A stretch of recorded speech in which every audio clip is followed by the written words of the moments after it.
Hello YouTubers, Alaska Prepper here. Ladies and gentlemen, there's a lot of information out there that is not put out on purpose, in my opinion. But if we look for it, we can get or have some kind of a gauge on a barometer that tells us what things are going to look like in the future. And what I'm looking at now is I'm looking at the input costs. How much does it cost for manufacturers and farmers to actually produce their product? Now, input costs are a trailing indicator. Let's say that I'm manufacturing a gadget, right? And I manufacture those gadgets in May. Now, the input costs that I spent to manufacture those gadgets in May, they probably won't show up. The price increase probably won't show up on the shelf for a month to 2 months. It's a trailing indicator, meaning that if you have to spend more money this month making something, more than likely those prices won't show up for the consumer for a month or two, sometimes 3, depending on what it is. Now, one of the things that we hear about every month is the CPI. We've been hearing about the CPI or CPI, as people like to call it, because those numbers are usually very underestimated. Or very underreported, meaning that last month's CPI, I think, came in at 8.6%. But we all know that inflation or the price of goods have gone up by more than 8.6% year over year. We all know that. So that number is very underreported. However, the input costs that happened in the same month of May, when we got a CPI of the 8.6, does not reflect on that CPI. It will reflect on the CPI in the future months.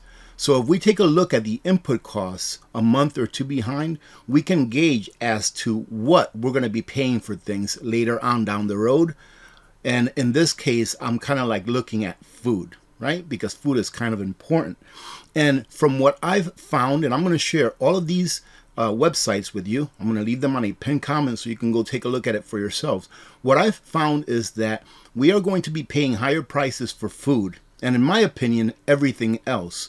I'm putting out a second video later on today about something that all off-gridders need to be looking at right now, but that's not what this video is about. This video is about how, in my opinion, we're going to be paying higher prices for food for years to come, ladies and gentlemen.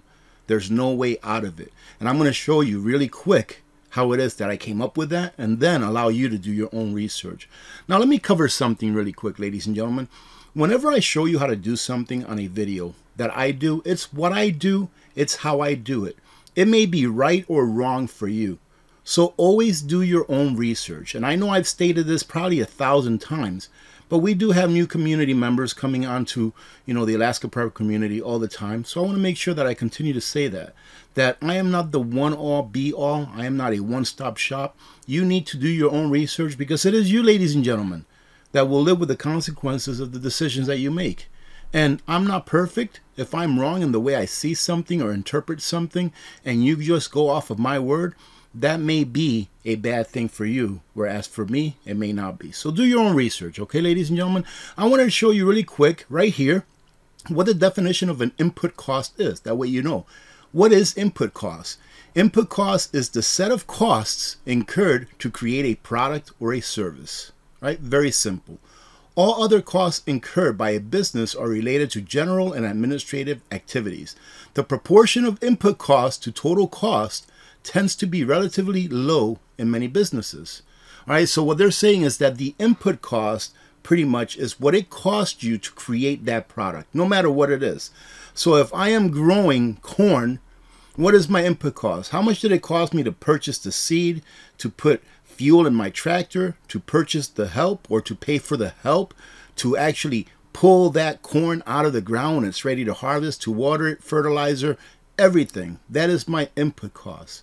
And if we look at what the input cost for businesses, especially here agriculture, was a month or 2 months prior, we can have a gauge as to what it's going to be for us having to pay for in the future.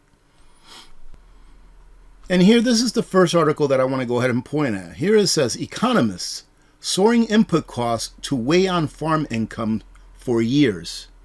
All right, ladies and gentlemen, this is what we are not told about. This is what's not, this is this is not a popular subject. It's kind of a dry subject to talk about, but it's something that's important, because if I find out today that the input cost for X, let's say, for example, solar panels. If I find out today that the input cost for solar panels this month or last month shot up the roof, I know that solar panels are going to go up in price in a month or two.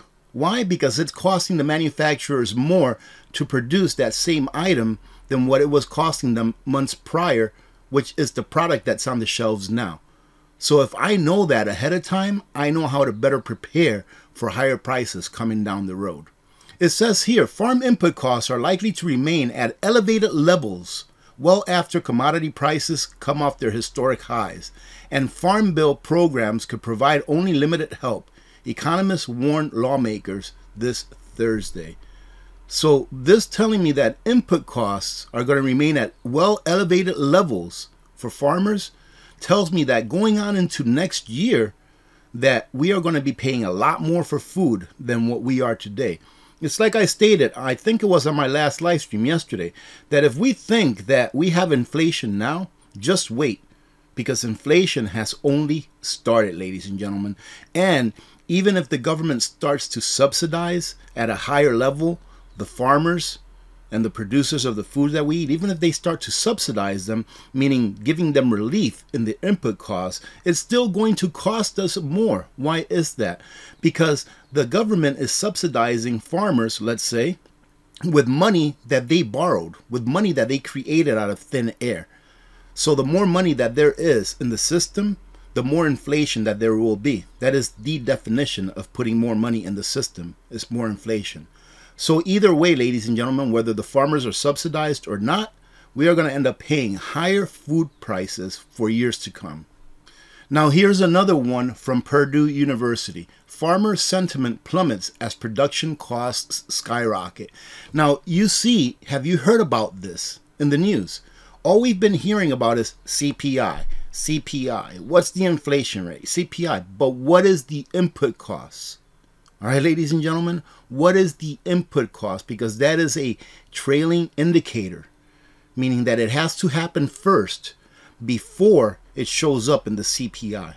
So if we have, when they say that CPI, when they say that inflation has peaked, for example, remember about a month ago, I was telling you all, inflation has not peaked, because they kept coming out with videos saying inflation has peaked. I'm like, no, it hasn't peaked. The reason that I was pretty confident with that is because I looked at the input costs for the month prior, and it was like at 11 point something %. So I knew that inflation had not peaked, because if input costs are 11%, then it means that inflation has to go up even higher the following month. Here it says, despite strong commodity prices, this month's weakness in producers' sentiment appears to be driven by the rapid rise in production costs. All right, the rapid rise in production costs and uncertainty about where input prices are headed. That combination is leaving producers very concerned about their farms' financial performance. So input costs, ladies and gentlemen, in my opinion, is just as important, if not more important, than what the CPI actually is, because it gives you a look forward as to what inflation is going to look like in the months ahead, giving you time to prepare. Now, let me finish it off with this, ladies and gentlemen. This page here is from the Board of Governors of the Federal Reserve System, all right? And here they talk about input costs. This is called the Beige Book, and I'll leave the link to this. They put this out monthly, and you can download it if you want. But here they pretty much go over every region, all right? The Federal Reserve, I think they have 9 regions, 9 banks or something like that, all right? But we'll go over this real quick. And every region pretty much puts their input as to what's going on in different aspects of the economy. Overall activity, labor markets, prices. All right, the highlights of each district. So the different districts are Boston, New York, Philadelphia, Cleveland, Richmond, Atlanta, Chicago, St. Louis, Minneapolis, Kansas, Dallas, and San Francisco. Those are all of the different districts, and they all give you kind of like a synopsis of what's going on in that district's economy. And here for the summary of all of the districts, all right, it says most districts noted that their contacts have reported strong or robust price increases, especially for input prices. Okay, input prices. And this is for the month of June. This was released June, so this would have been for the month of May. Okay, so if we know that in the month of May, most districts reported that there were high input prices, what does that say about the price of things going forward? That's what I'm trying to get at, ladies and gentlemen. Let's just take a couple of districts, look at a couple of them. That way you can have an idea of exactly what they report. And let's go ahead and see here. Federal Reserve Bank of New York, all right, that's one district. And labor markets business continue to report widespread labor shortage, impending both new hiring and retention. Prices. Most businesses contacts noted ongoing escalation in input costs for a wide range of supplies. Consumer spending. Consumer spending slowed noticeably in weeks. Manufacturing and distribution. Manufacturing activity has turned down moderately in recent weeks. Services. Activity in service sectors has largely leveled off in the latest reporting period. Real estate. Housing markets have generally remained solid, though there have been some scattered signs of slowing in the sales market. Banking and finance. Contacts in the broad finance sector continue to report little change in activity and remain fairly optimistic about the outlook. All right, so that was New York, and all of the other districts, these all have the same titles with their information. So you can actually go through here and find out what district you're in and take a look at what they're talking about your district. And it just goes all the way down with the same information, but for different districts. And I just wanted to show you something else, ladies and gentlemen. Someone emailed me this, and I thought that it would be interesting and that it would fit this narrative here. Someone emailed me this, and she says, I just got word from my friend that works at Costco. They had to go in at 2 a.m. to change all of the pricing of items that were not on sale. All other items are going to go up 10 to 30%. And she says, spread the word and God bless. Thank you very much for sending this email. And it's kind of odd that I just did a video, I think I talked about it on yesterday's live stream, because this here was sent to me on June 6th, and was able to kind of catch up on my emails. But I remember telling you all that I went to Costco. Yeah, it was yesterday during our live stream that I went to Costco before the live stream to pick up some half and half and to pick up some cheese to put in my freeze dryer. And I noticed that the cheese had gone up by about 20% or so. All right, and that was yesterday, and this here email is from June 6th. So it seems that what she's saying here is not only for where she lives, but pretty much all of the Costco's throughout the U.S. Let us know in the comments below if you have a Costco near you, if you've noticed the prices go up. Because I definitely noticed the prices go up on my trip there yesterday.